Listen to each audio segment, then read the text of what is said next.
In today's video, we're going to take a look back at the 2019 NHL Draft, and we're going to redraft the top 10 selections. But all these players still be top 10 picks, where some guys pick too low, some too high. We'll discuss how it will all work out in retrospect coming up next. So welcome back to another video here at Top Shelf Hockey. As I mentioned, we're going to take a look back today at the 2019 NHL Draft. We're going to redraft these guys and see what the top 10 would look like if we could have a chance to redo this based on all the information we've gained in the past 4 years since this draft was originally taking place. Like I said, when we're doing redrafts, it's just a fun exercise to look back just to see how the NHL landscape would be different. It's obviously makes things a lot more easy looking back with 2, 3, 4, 5, 6 years of NHL data to look at and be like, okay, these guys worked out really well, these ones didn't. In retrospect, it's easy to do that. Where at the time, you got to base on what you feel like they're going to do in the future, and not every team gets it right. And especially the main picks that it's real important for NHL teams to hit on and make sure work out well for them are these high picks, these top 10 selections. They're the ones you can't really screw up. Obviously, later in the draft, second, third, fourth round picks, there's bound to be guys that work out, the ones that don't. The odds are certainly against them the later the draft goes as far as, having a chance to play NHL games anyway.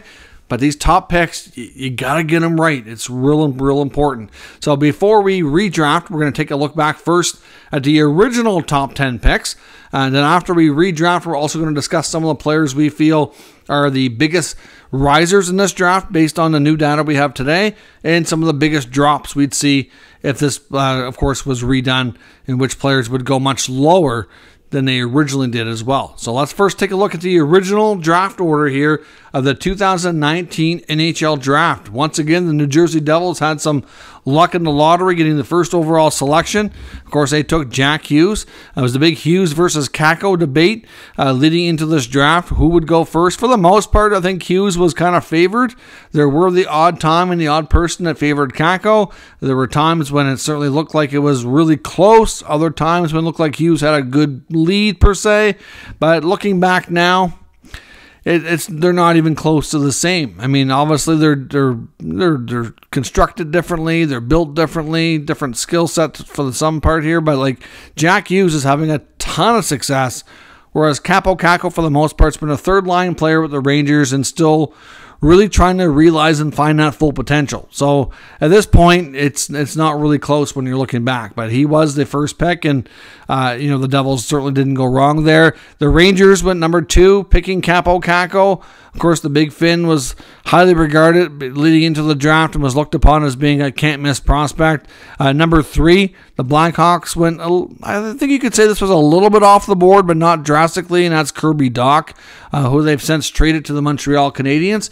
But certainly Dach was, the big center from the Western Hockey League. Appeared to be a really good prospect there at the time, and Chicago, even though there were other options, they really liked Dach. Number 4 was Bowen Byram to the Colorado Avalanche. This was a pick that the Avalanche had from the Ottawa Senators in the Matt Duchene trade.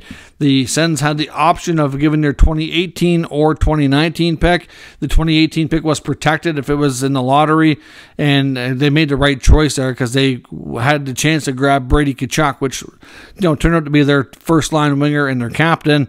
I'm sure if they had the choice right now, as much no disrespect to Bowen Byram, but you're not taking him over Brady Tkachuk. He's a great defenseman with a lot of potential, but it's not close on what you pick there if you have the choice. At number 5, the Los Angeles Kings took Alex Turcotte. Turcotte's a player that hasn't really worked out for a variety of reasons in LA so far. Injuries played a role in that. Some of it's, I think other things, it's hard to say, but I know LA's kind of a little bit disappointed, I think, with their selection here. Detroit and Steve Yzerman went off the board and had a lot of looks and jaws hit the floor when they took Moritz Seider. But that pick has proven to be quite solid, and he's a real good defenseman from Germany. So certainly no regrets there from Detroit.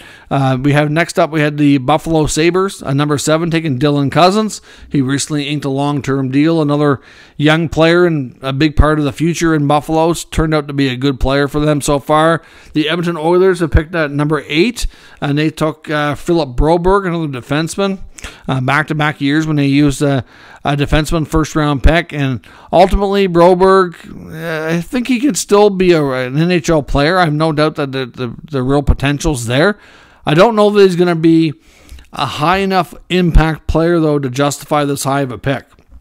So we'll see. At number 9, the Anaheim Ducks took Trevor Zegras. So can you imagine some of these picks that went ahead of him? Zegras is certainly no surprise here, going to move up on this draft. But can you imagine if he would have ended up in Edmonton? Zegras maybe on McDavid's wing or something. That would be ridiculous. Or if he had have went to LA, who's obviously regretting that Turcotte pick. You know, big change there. Like, you know, the Ducks got a bit of a steal here at number 9. At number 10, the Vancouver Canucks took Russian winger Vasily Podkolzin. So, obviously, the previous draft, they took Quinn Hughes. They got Podkolzin here. Podkolzin, certainly a player that's, it's debatable what his future holds. I think he still has an NHL future for sure.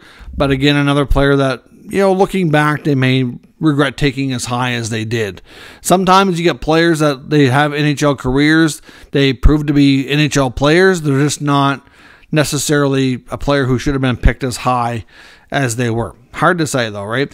Now, we're going to now jump into the redraft portion of the 2019 NHL Draft. We're going to take all this data that we now have access to and, in retrospect, look back and kind of analyze some of these hits and misses and mistakes and where would all these guys go now should we be able to go back in time and redraft these players. Well, first up, the New Jersey Devils, first overall. They'd still take Jack Hughes. There's no doubt. He's still the best player in this draft class. And to me, it's a bigger margin now as well. Jack has proven to be an offensively gifted centerman who can be a franchise player. Ultimately, the Devils, you know, I think there was a lot of concerns about Jack early on. I know I had some myself about his size and strength and things like, you know, is he strong enough? Is he going to get hurt? You know, didn't have a lot of meat on his bones, so to speak, and he just had some real questions. Is he going to be able to get around some of these big NHL defensemen, you know? But he's adjusted now. It took him a little while. His career started a little slow, but you know, he's certainly ramped it up a lot, and is certainly, in my opinion, still justified being this top pick. Number 2 would not be Capo Caco going to the New York Rangers. I think if we had a do-over here, I think the Rangers would take Moritz Seider. Moritz Seider was an off-the-board pick by Yzerman and the Red Wings, and he's proven to be a real solid D-man. Arguably, I think without much, you know, with really much argument, really should say, Seider's the best defenseman in this draft, as of today. And I don't think Red Wings have any regrets. The big German defender has proven to be, he has a mean streak. He's got offensive talent. He can defend. Like, he's well-rounded, and he is, you know, very mature for his age. So that would move him up 4 spots in this draft and bump Kako down. And I have no doubt that's what would happen. At number 3, the Chicago Blackhawks. I don't think they'd take Kirby Dach.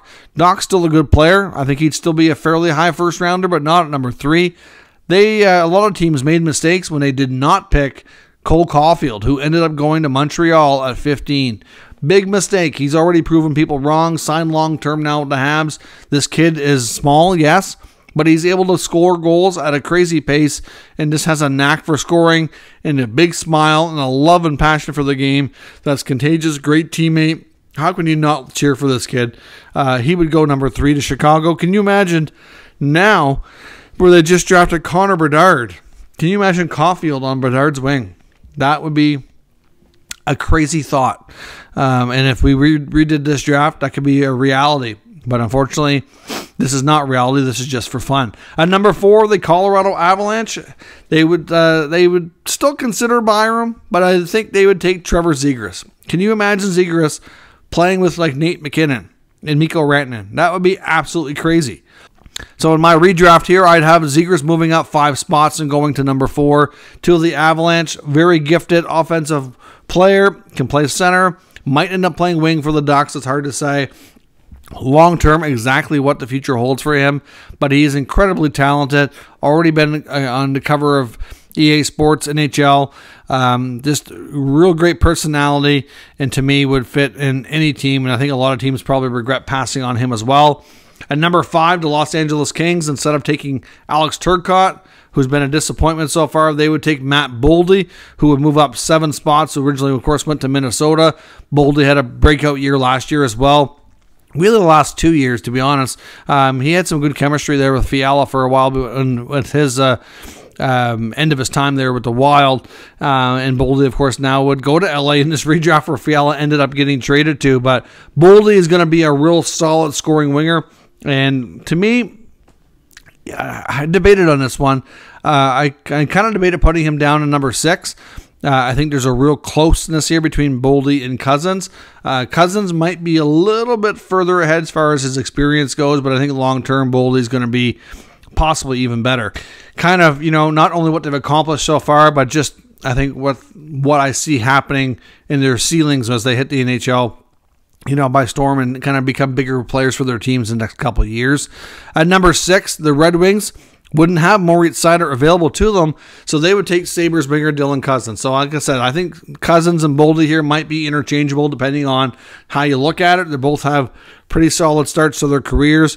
Cousins at this point would move up 1 spot. Been a great player for the Sabres. Can play center, can play wing. Good international competition. Cousins has been real solid and certainly was taken pretty close and appropriately to where he should have been. Number 7, the Sabres now would not have access to Cousins. Seider's off the board, so they would take the original pick of the Avalanche, Bowen Byram, who drops 3 spots here to the Buffalo Sabres. So obviously that Sabres blue line will look a little bit different with Dahlin and Byram back there. Obviously, instead of having Cousins on the board, but Byram is a great skating defenseman. Unfortunately, battled some injuries, including concussions in his young career. Hopefully, he can stay healthy because he's got a ton of potential there. At number 8, the Edmonton Oilers would then take Kirby Dach, who would drop 5 spots from the number 3 spot. Obviously, Broberg is, like I said, I still think he's got a future and can be a regular NHLer with the Oilers down the road in the short term, maybe as early as this year. But I think if they had the option, I think they would take Kirby Dach in this case. He's got the size, strength. He can play center, can play wing. And I think it would be a good complement to guys like Nugent Hopkins and McDavid Draisaitl there. I think they would probably try to develop him into more of a power winger, like a power forward instead of a centerman. But we'll see. Obviously, other teams he can play a different role. At number 9, the Anaheim Ducks, I'd have them selecting Spencer Knight, the top goalie in the draft, who went 13 to the Panthers. Of course, the original pick here was Trevor Zegras, and he's off the board early to Colorado. So they'd have to go in a new direction, and they'd have their goalie of the future in Spencer Knight, who could possibly be in a tandem with Lucas Dostal if they could ever find a move for John Gibson. So Gibson, like I said, has been wanting a trade for some time.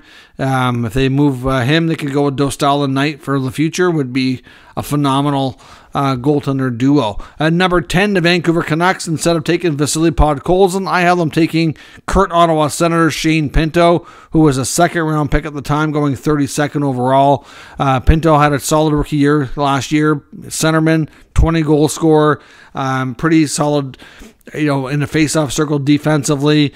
Overall, he's just a mature kid ahead of his time, in my opinion, and will progressively, kind of push the Senators lineup here. He's likely going to be on the 3rd line for a little while, but I think over time he'll be able to be a 2nd-line player. And it's just a matter of, if they make room for that or not. It's going to be. He's one of the few Senators I wonder about his long-term future, just because I think his potential is higher than where he slots in the lineup, at least in a couple of years' time. So we'll see how that plays out. But terrific young centerman, of course, from the University of North Dakota, which is many of the Sens prospects have played at. Now, your biggest risers in this draft, though, even though some of these guys may not be in the top 10, but Dustin Wolf, the Flames goalie prospect, who's looking to make the NHL full-time this year, with 214th, so he'd be a huge riser, moving up substantially.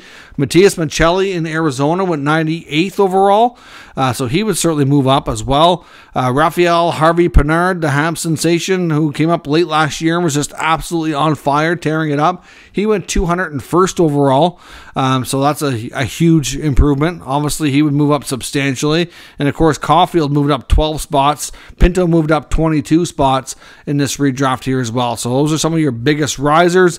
Some of your biggest players falling off the list here, Capo Caco. I'd probably put him at 11 or 12. He wouldn't be too much further besides the top 10, but the way he's played so far, like I would take guys like Doc and Pinto ahead of him right now.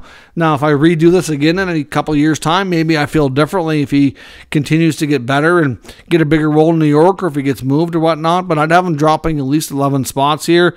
Obviously, Turcotte would drop a number of spots, Broberg, Podkolzin, Victor Soderstrom as well was in the top 15 as well. He would also be dropping down at least a number of spots. Some of these guys might have still been first rounders, but much later than they were originally selected. So that's my 2019 redraft of the top 10 biggest risers, biggest falling picks in that draft class. Of course, I want to know what you think as well. Leave some comments. Let me know who you would think would be in the top 10 if we could redo this draft here in retrospect and have a second go at it.